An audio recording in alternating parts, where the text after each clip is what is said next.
बिस्मिल्लाहिर्रहमानिर्रहीम। अस्सलाम वालेकुम नादरीन, आप यूट्यूब चैनल देख रहे हैं। मैं इमरान खान हूँ।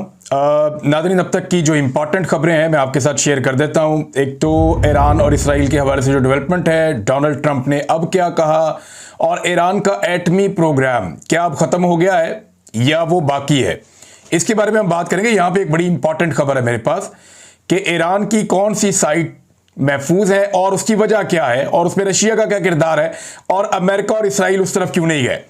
दूसरा, क्या इमरान खान साहब वाकई माइनस हो गए हैं। इमरान खान की बहन ने इसके बारे में एक स्टेटमेंट दिया, वो आपको स्टेटमेंट सुनवाऊंगा, और उसके बाद मैं आपको बताऊंगा कि एक्चुअली इमरान खान साहब के साथ हुआ क्या है और अली अमीन गंडापुर साहब के ऊपर बौछार क्यों हो रही है।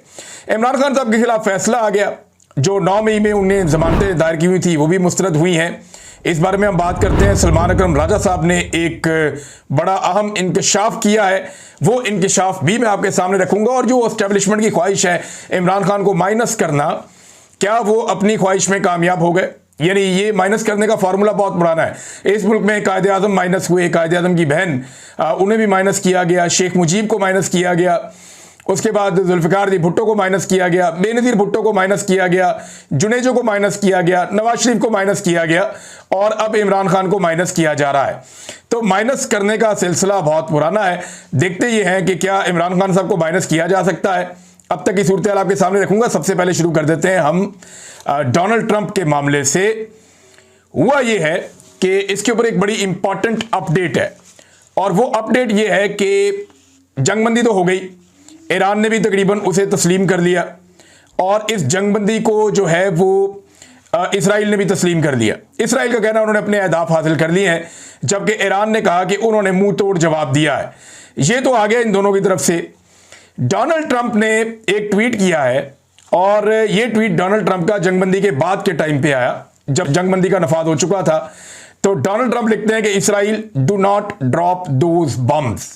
इसराइल, मैं कह रहा हूं कि वो बम्स मत फेंकना, और अगर आप ये करते हैं तो ये एक मेजर वायलेशन हो जाएगी।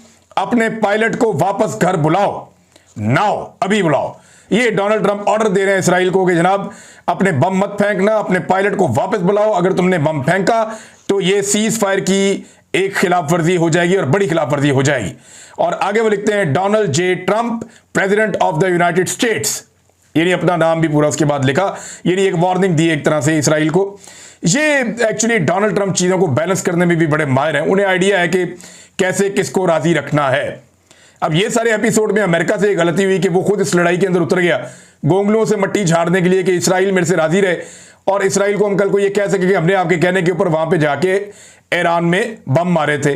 फिर अमेरिका के अंदर बहुत सारी लॉबीज का एक प्रेशर भी था, तो डोनाल्ड ट्रंप ने गोंगलों से मट्टी झाड़ के बम फेंक दिए जाके ईरान में, और 3 साइट्स के ऊपर इन्होंने बम फेंके। दावे इन्होंने बहुत बड़े किए, हकीकत क्या है मैं आपको भी बता देता हूं।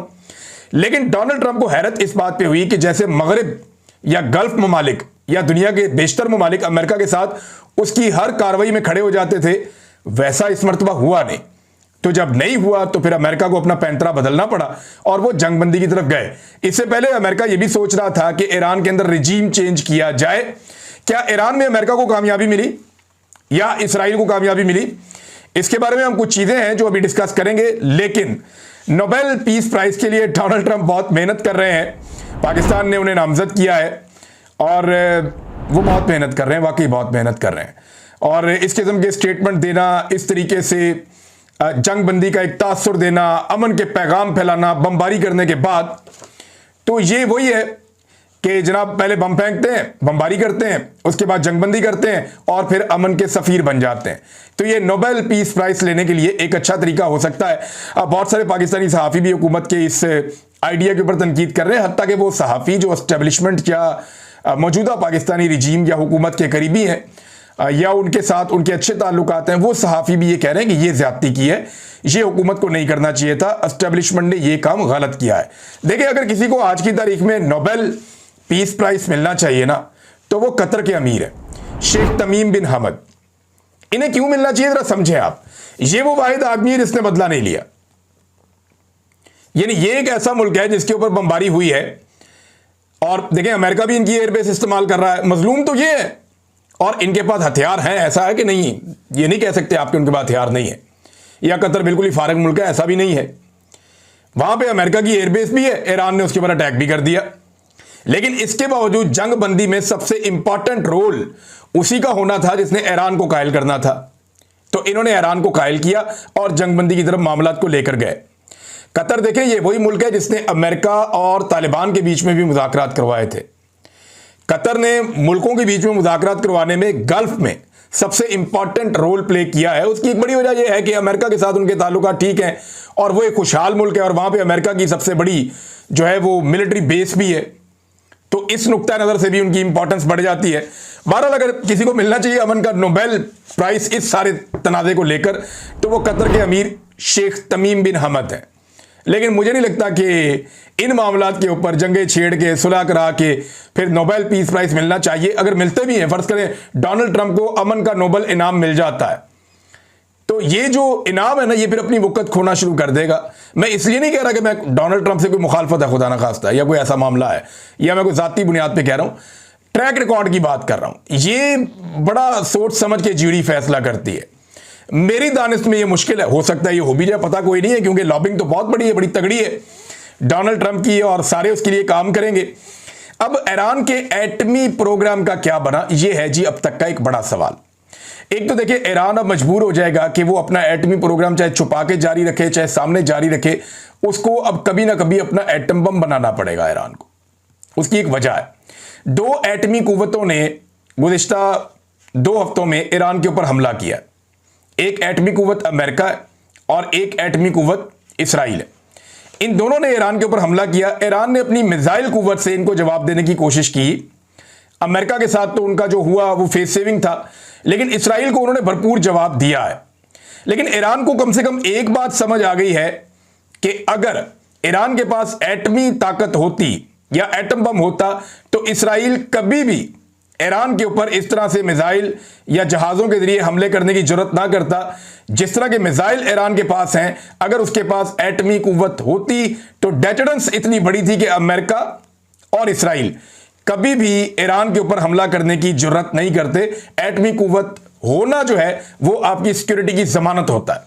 जैसा कि यूक्रेन के पास एक दौर में एटम बम था, लेकिन हुआ क्या, वक्त के साथ ये हुआ कि अमेरिका ने, यूरोप ने, रशिया ने, सब ने मिलकर यूक्रेन को राजी किया और उसके एटमी असासे ख़त्म करवा दिए और उसको पैसा वैसा दे दिया, बहुत सारे उसको प्रोजेक्ट दे दिए, बहुत सारे उसको फंड्स दे दिए, तो इमदाद मिल गई यूक्रेन को। लेकिन उसके बाद वो डेटरेंस जो थी उनके पास वो ख़त्म हो गई। और फिर क्या हुआ, ये रशिया अभी जो कुछ भी कर रहा है ये कभी ना होता अगर उनके पास अपना एटम बम मौजूद होता। तो अब अमेरिका ने और इसराइल में जो हमले किए हैं ईरान के अंदर, वो 3 साइट्स पे किए हैं। एक फर्दों पे किया है, दूसरा नतन्स पे किया है और तीसरा अस्फहान की जो एटमी तनसीबात हैं इनके ऊपर अटैक किए गए हैं। ये जो तीनों एटमी तनसीबात हैं ये एटमी फ्यूल साइकिल का हिस्सा है। इनकी तबाही से ईरान के प्रोग्राम पे असर तो पड़ेगा, मुतासिर तो होगा, ज़रूर होगा, लेकिन मुकम्मल तौर पे रुक नहीं सकता। ईरान का एक ऐसा एटमी प्लांट है जो अभी तक फंक्शनल है और वहां पे एक भी हमला नहीं किया गया, बल्कि जब एक खबर आई कि उसके ऊपर हमला कर दिया गया है तो फिर बाद में इसराइली मीडिया की जानिब से ये खबर जारी की गई कि जनाब जो फौजी तर्जुमान है उन्होंने गलती से कह दिया था ये जो बुशहर में ईरान की एक एटमी तनसीब है इसके ऊपर किसी किस्म का अटैक नहीं किया गया। इस पे ना तो इसराइल ने अटैक करने की हिम्मत की, ना ही अमेरिका ने इसके ऊपर अटैक किया। उसकी एक वजह है, इसराइल को खबरदार कर दिया था रशिया ने और उन्होंने ये कहा था कि चेरनोबिल में एक बहुत बड़ा हादसा हुआ था 1986 में अप्रैल में। ये गालिबन 26 अप्रैल 1986 का टाइम था। यूक्रेन का इलाका है चेरनोबिल, वहां पे एक एटमी पावर प्लांट था, उसके अंदर ह्यूमन एरर की वजह से, इंसानी गलती की वजह से एक बहुत बड़ा धमाका हुआ और फिर धमाके होते चले गए। बहुत सारी रेडिएशन फैल गई थी। कोई 1.5 लाख बंदा वहां से पहले एवैक्यूएट करना पड़ा, फिर तकरीबन 2.25 लाख बंदा बाद में निकालना पड़ा। उस इलाके की सारी जो है वो मईशत तबाह हो गई। वहां पे बहुत सारे जो साइंटिस्ट हैं, बहुत सारे जो दीगर वर्कर्स थे वो वहां पे मारे गए, बहुत सारे दीगर लोग जो है वो इस हादसे की नज़र हो गए, तो काफ़ी लोगों की जानें भी गई थी और फिर उस इलाके का टूरिज्म भी ख़त्म हो गया। लोगों ने वहां जाना छोड़ दिया, बड़ी रेडिएशन बड़े लंबे अरसे तक फैल गई थी। तो रशिया ने खबरदार किया था कि अगर चेरनोबिल की तरह का आप हादसा नहीं चाहते तो यहां पे अटैक बिल्कुल नहीं करना, ये जो बुशहर में रूसी साइंसदान भी मौजूद हैं। रूस ने एक तो ये बताया कि हमारे साइंसदान, हमारे वर्कर्स वहां पे मौजूद हैं, और उन्होंने इनकार कर दिया था कि हम अपने वर्कर्स को और साइंसदानों को इस इलाके से या इस एटमी साइट से हम नहीं निकालेंगे, वो यहां पे मौजूद रहेंगे। और चेरनोबिल जो है उसकी तरह का वाकया हो जाएगा अगर आपने यहां पे अटैक किया तो इसराइल ने और अमेरिका ने रशिया से पंगा ना लेने की खातिर और किसी बड़े नुकसान से बचने की खातिर इसके ऊपर हमला नहीं किया। और कुछ लोग क्लेम करते हैं कि ये वो साइट है जहां पे ईरान अपनी एक्टिविटी जारी रख सकता है। अब ईरान को इस बात की समझ आ गई है कि अगर एटमी धमाका करने की सलाहियत होती तो डेटरेंस इतनी बड़ी होती कि हमारे ऊपर अटैक ना होता। ईरान की जानिब से कुछ चीजों का क्लेम किया जा रहा है। वो चीजें क्या हैं, पहले मैं आपके सामने वो चीजें रखता हूं, फिर मैं आपको बताता हूं कि हकीकत एक्चुअली इस वक्त क्या है। क्या ईरान का एटमी प्रोग्राम रुक गया है? तो देखें, अगर तो वो खुफिया तरीके से अपना एटमी प्रोग्राम चला रहा है तो इन 3 साइट्स के नुकसान के बाद भी ये क्लेम नहीं किया जा सकता कि एटमी प्रोग्राम रुक गया है। ईरान के 17 साइंसदान मारे गए हैं, ये बात ज़हन में रखिएगा। 17 ईरानी साइंटिस्ट शहीद हुए हैं, जिनमें से आखिरी कल रात को एक हमले में शहीद किया गया है, ये इजराइल की जानिब से। ये उनकी अचीवमेंट, उन्होंने ये किया। लेकिन इसके बावजूद मुकम्मल तौर पे अगर एटमी प्रोग्राम कहीं उनका चल रहा है तो वो ईरानी सोर्सेस क्लेम करते हैं कि जी हमारा नहीं रुका। फिर क्या ईरान ने किसी एक मौके पर सरेंडर किया? ईरान ने सरेंडर नहीं किया, हार नहीं मानी। फिर ईरान के अंदर एक और दावा किया जाता है कि क्या ईरान ने अमेरिकी शराइत तस्लीम की? तो वो दावा करते हैं कि जी हमने कहा था कि इसराइल जंगबंदी करेगा तो हम भी कर देंगे, तो यही हुआ है, हमने किसी की शराइत नहीं मानी। क्या ईरान ने सीज फायर का खुद से मुतालबा किया?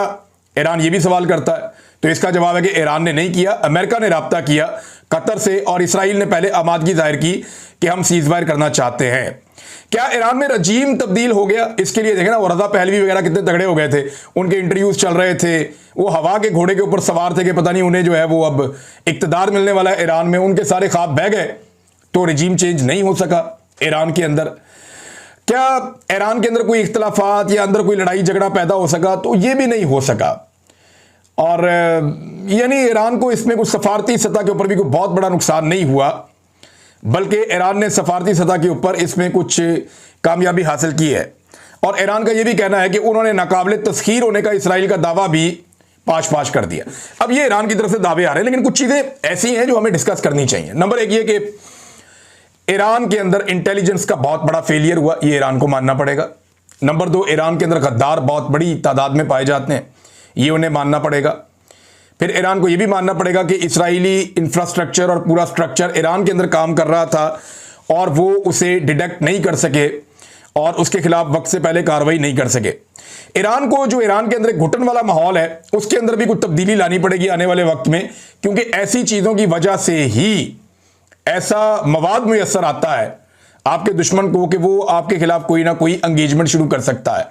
लिहाजा ईरान को थोड़ा सा माहौल खोलना पड़ेगा और इसकी तरफ वो जा भी रहे हैं। ये मुझे कई सहाफ़ियों ने कहा कि अब ईरान पहले की तरह नहीं है, ईरान के अंदर जिद्दत आ रही है, ईरान के अंदर बहुत सारी चीज़ें जो है उन्हें खोला जा रहा है, सोशल मीडिया के इस्तेमाल के ऊपर पाबंदियां जो है वो तकरीबन ख़त्म हो रही हैं, कुछ और चीज़ें भी हो रही हैं ईरान में।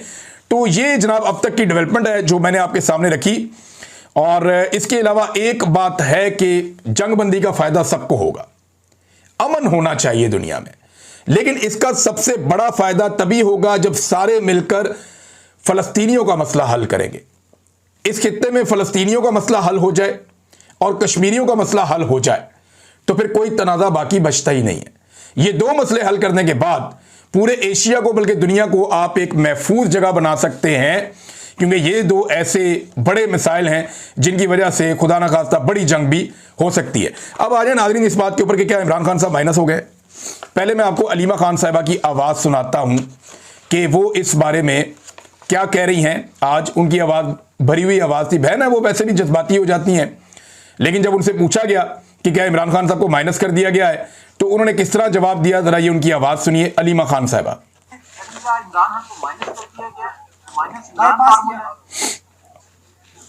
खान साहब ने कहा था मेरा अप्रूवल होगा, मेरा ख्याल है माइनस ही हो गया।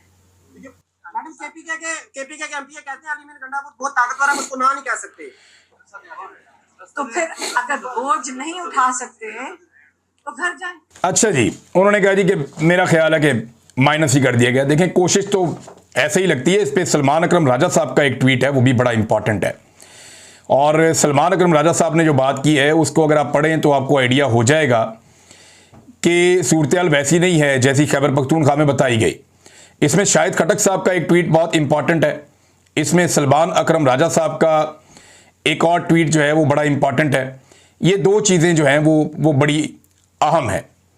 अब इसमें जो है वो सलमान अकरम राजा साहब का ये कहना है कि उन्हें खुद हैरत हुई है कि कैसे ये बजट पास हो गया, इसके बारे में उन्हें इतला नहीं थी। यानी खैबर पख्तूनख्वा में कल बजट कैसे पास हुआ, वो कह रहे हैं जी मेरे लिए खुद बड़ी हैरत की बात है, हमारा तो ये पॉलिटिकल कमेटी में इस तरह तय नहीं हुआ था, बल्कि हमने तो इस पर मुज़ामत करनी थी और आखिरी वक्त तक इसको लेकर जाना था और इमरान खान से मुलाकात की कोशिश भी करनी थी। अलीमा खान साहिबा ने इसमें वहीं पे खड़े होकर अडयाला जेल के बाहर ये भी बताया कि अली अमीन गंडापुर साहब ने उन्हें कहा था कि सारे MPs को वो लेकर आ रहे हैं अडयाला के बाहर, लेकिन ये तो बजट पास हो गया। अब अली अमीन गंडापुर साहब पे इस वक्त हो ये रहा है कि एक तो सलमान अकरम राजा साहब ने भी कह दिया कि जनाब हमने तो पॉलिटिकल कमेटी में कहा ही नहीं, ये कैसे बजट पास हो गया। अलीमा खान साहबा कह रही है हमारे साथ तो वादा कुछ और किया गया था, तो ये कैसे बजट पास हो गया। और वो ये कह रही है कि इसको कोशिश को आप माइनस इमरान खान करना ही कह सकते हैं। अब ये इमरान खान की बहन कह रही है, कोई और नहीं कह रहा, और बड़े दुख के साथ कह रही है। शाहिद खटक का बयान बड़ा इंपॉर्टेंट है। और देखिए ना, ये शाहिद खटक वो लोग हैं जो वो यूथ है इमरान खान साहब के करीबी लोगों में से हैं, मुराद सईद के साथियों में से हैं, और इन्हें वफादार समझा जाता है पाकिस्तान तहरीक इंसाफ में इमरान खान साहब के वफादारों में से। शाहिद खटक साहब के अच्छे ताल्लुकात हैं वहाँ कुछ MPs के साथ भी। अब वो क्या बता रहे हैं, वो कहते हैं जी सूबे के MNAs और MPs को यही बताया गया, सियासी कमेटी कोर कमेटी ने फैसला किया है कि बजट मंजूरी ज़रूरी है, अगर बजट मंजूर ना हुआ तो इमरजेंसी लग जाएगी। अगर खैबर पख्तूनख्वा में असेंबली चली गई तो खैबर पख्तूनख्वा में भी वही हालात बन जाएंगे जो पंजाब में है। इमरान खान ने बजट पर मुशावरत का बोला है, असेंबली की तहलील का नहीं। इमरान खान ने खैबर पख्तूनख्वा और पंजाब की असेंबली इसलिए तहलील की थी कि हमें इलेक्शन मिल जाए, लेकिन इलेक्शन नहीं करवाया गया है, जिसके नतीजे में 2 साल तक PTI के ऊपर जुल्म बदतरीन फस्तायत होती रही, जिसकी मिसाल पाकिस्तान की तारीख में नहीं मिलती। फैसले सब मिलकर करते हैं, लेकिन तनकीद हम पर ही होती है। आगे वो अपनी बात कह रहे हैं कि हम लोगों के ऊपर जो है वो तनकीद हो रही है, और इमरान खान को ताकतवर हल्के ना तो माइनस कर सकते हैं, ना कोई और क्या माइनस करेगा। ये जनाब शाहिद खटक साहब ने कहा जी हमें तो ये डराया गया था, ये बताया गया था कि पॉलिटिकल कमेटी ने कहा, लिहाजा MPs ने ये पास करवा दिया। अब MPs कह रहे हैं कि पॉलिटिकल कमेटी का हुक्म हम तक पहुंचाया गया, हम सारे तो उसमें है नहीं, हमने उसके ऊपर अमल कर दिया। अब पॉलिटिकल कमेटी के लोग कह रहे हैं जनाब उसमें तो ऐसा कोई डिस्कशन ही नहीं हुआ, वहां तो ईरान की डिस्कशन हो रही थी और इसमें तो सिर्फ ये हुआ था कि इमरान खान से मुलाकात करने की कोशिश की जाएगी और इस पर मुजामत की जाएगी, तो ये कैसे हो गया। वो वहां पर हैरत का इजहार कर रहे हैं। इमरान खान की बहनें कह रही है हमें ट्रक की बत्ती के पीछे लगाया हुआ था कि हम सारे MPs लेकर अडयाला जेल के बाहर आ रहे हैं और उधर बजट पास हो गया। वो उसे कहती है माइनस इमरान खान है, जब उनसे सवाल किया गया तो देखें क्या इमरान खान साहब को ऐसे माइनस किया जा सकता है। तो सवाल यह है कि अब तक जिसने कोशिश की है इमरान खान को माइनस करने की, वो खुद ही माइनस हो गया। देखिए ना, जब अल्लाह ताला का फजल आपके साथ होता है ना, मेरी नजर में सबसे इंपॉर्टेंट चीज जो है ना वो अल्लाह की रजा होती है, अल्लाह का फजल होता है। अगर अल्लाह ताला का फजल किसी के साथ रहा तो फिर से कोई माइनस नहीं कर सकता, रब की मदद अगर साथ हो। फिलहाल तो ये नजर आता है, देखिए इमरान खान को हुकूमत से निकाला, माइनस नहीं हुआ। 300 के करीब केसेस बना दिए, माइनस नहीं हुआ। गोलियां मार दी इमरान खान को, माइनस नहीं हुआ। 9 मई कर दिया गया, माइनस नहीं हुआ। गिरफ्तार कर लिया गया, माइनस नहीं हुआ। 2 साल लोगों के सामने नहीं आने दिया गया, उसकी आवाज नहीं सुनाई गई, मीडिया से गायब कर दिया गया, माइनस नहीं हुआ। बदतरीन धांधली करके फार्म 47 की जाली हुकूमत बनाई गई, इमरान खान माइनस नहीं हुआ। इमरान खान के कारकुनों का कत्लेआम किया गया, 2 मरतबा किया गया, वो माइनस नहीं हुआ। उसकी बीवी और उसकी बहनें और रिश्तेदार गिरफ्तार किए गए, वो माइनस नहीं हुआ। परवेज खटक छोड़ गया, उस्मान बुज़दार छोड़ गया, महमूद खान छोड़ गया, जहांगीर तरीन, अलीम खान, अली जैदी, इमरान इस्माइल, असद उमर और दर्जनों बड़े नाम इमरान खान को छोड़ गए, वो माइनस नहीं हुआ। तो नंबर 1 चीज तो अल्लाह ताला का फजल है, मैं फिर आपको कहूंगा। लेकिन लीडर तब तक माइनस नहीं होता जब तक कि उसके लोग उसके साथ खड़े रहते हैं। अगर पाकिस्तान की अवाम इमरान खान के साथ खड़ी ना होती तो फिर आप कह सकते हैं कि इमरान खान माइनस हो गया। अगर पाकिस्तान के लोग इमरान खान के साथ ना खड़े होते तो शायद एस्टैब्लिशमेंट को इमरान खान को इतनी देर तक अंदर रखने के लिए जरूरत ही ना पड़ती, या इतनी सख्त जेल में इमरान खान को डालने की जरूरत ही ना पड़ती एस्टैब्लिशमेंट को, अगर वो माइनस हो चुका होता तो। माइनस तो वो इनसे नहीं हो रहा, अवाम की ताकत उसके साथ है। अगर अवाम इमरान खान के साथ ना होती तो ये MPs MNAs फॉरवर्ड ब्लॉक बना के भाग गए होते अभी तक। ये सोच लेते कि ठीक है यार हम फिर इलेक्शन लड़के आ जाएंगे, लेकिन उनको पता है कि दोबारा जब जाएंगे इलेक्शन में वोट मांगेंगे इमरान खान के नाम पे ही मांगना पड़ेगा। सूरत हाल तो ये इनके लिए बनी हुई है, इमरान खान को छोड़ भी नहीं सकते, उसके साथ चल भी नहीं सकते। ये है जनाब। अब अली अमीन गंडापुर चॉइस किसकी है? देखिए मैं फिर आपको कहूंगा, वो चॉइस है इमरान खान की। उनके बारे में फैसला करने का इख्तियार किसका है? इमरान खान साहब का है। चाहे सारी पार्टी कुछ कहती रहे, इमरान खान की बहनें कुछ कहती रहे, एक बात तो लिखी पड़ी है कि जब तक इमरान खान साहब खुद फैसला नहीं करेंगे, उन्हें बोल्ड फैसला अगर वो लेते हैं तो फिर ही बात आगे बढ़ेगी। बसूरत दीगर अली अमीन गंडापुर इमरान खान की चॉइस है और वो बतौर वज़ीर आला कंटिन्यू करते रहेंगे, उन्हें किसी किस्म का कोई खतरा नहीं होगा, उसूलन होना भी नहीं चाहिए। अब नाज़रीन, इमरान खान साहब के खिलाफ फैसला आ गया। 9 मई में इमरान खान साहब की जमानतें मुस्तरद हो गई। देखें, राणा सनाउल्लाह साहब ने भी एक स्टेटमेंट भी दिया था हामिद मीर साहब के प्रोग्राम में। उन्होंने कहा जी कि जब तक हो सका हम इमरान खान को अंदर रखने की कोशिश करेंगे और अंदर रखेंगे। तो देखें, रखा हुआ है अंदर। अब इस अमल में एस्टैब्लिशमेंट मुतहर्रिक है। राणा साहब खुद भी भुगत चुके हैं, एस्टैब्लिशमेंट ने राणा साहब को भी गैर कानूनी तौर पर अंदर डाला था। आज इमरान खान को डाला हुआ है, लेकिन राणा साहब ने इससे सीखा कुछ नहीं है। उन्हें चाहिए था इस सिलसिले को रोकने के लिए आवाज़ उठाते, लेकिन वो उसी एस्टैब्लिशमेंट के आलाकार बने हुए हैं। 9 मई के केसेस की हकीकत देखें, पूरा पाकिस्तान जानता है, सबको पता है कि ये क्या केसेस हैं। अदलिया भी जानती है, प्रोसिक्यूशन कुछ साबित नहीं भी कर पाती तो फैसला प्रोसिक्यूशन के हक में ही आता है। अब खुद हुकूमती कैंप से जो जुड़े हुए सहाफ़ी हैं वो ये कहते हैं और अपने मुंह से कहते हैं कि ये मामला अदलिया का नहीं, एस्टैब्लिशमेंट का है। इमरान खान को नवाज शरीफ की तरह गारंटियां देनी पड़ेंगी और बिलावल और जरदारी की तरह अच्छा बच्चा बनकर रहना पड़ेगा। यह है वो गारंटी जो इमरान खान साहब दे दे और यकीन दहानी करवा दे तो मामला हल हो जाएगा। ये मैं नहीं कहता, ये एस्टैब्लिशमेंट से जुड़े हुए या मौजूदा हुकूमत से जुड़े हुए सहाफ़ी अपने मुंह से कहते हैं। आयशा भुट्टा साहिबा ने इस पर एक ट्वीट किया, मैं वो ट्वीट आपको सुना देता हूं एंड में जाते जाते। ये भी बड़ी अजीब चीज़ है पाकिस्तान तहरीक इंसाफ के लिए। इमरान खान की जमानत की दरखास्त खारिज होने का सदमा अपनी जगह पर, लेकिन इससे बड़ा शौक ये था कि जब 2 रुकनी बेंच अदालत में फैसला सुनाने आया तो इमरान खान के वकला, टीम का कोई वकील कमरा अदालत में मौजूद ना था, ना ही कोई ओहदेदार, ना रुकन असेंबली और ना ही टिकट होल्डर वहां पे मौजूद थे। अंदाजा करें आप, ये इमरान खान साहब के लिए तहरीक चलाएंगे और इमरान खान साहब के लिए जो है आवाज़ उठाएंगे। वो आदमी अकेला जेल के अंदर लड़ी जा रहा है, रोजाना तकलीफ बर्दाश्त कर रहा है, कहते तन्हाई में पड़ा हुआ है, पसीने में शराब हो रहा है, उसको कोई सहूलतें भी उस तरह की नहीं है जिस तरह की नवाज शरीफ या जरदारी को थी। वो डट के खड़ा हुआ है और ये सारे डट के लेटे हुए हैं, ऐसा लगता है, फिलहाल ऐसा लगता है। बहरहाल फैसला फिर भी इमरान खान ने करना है। It's a political matter of a political party, उनकी पार्टी का अपना मामला है, हम तो उसके ऊपर तजिया ही कर सकते हैं। वो जो डिसाइड करेंगे फिर आपको रिपोर्ट करेंगे। अब तक के लिए इतने, अपना ख्याल रखिएगा, अपने इस चैनल का भी। अल्लाह हाफ़िज़।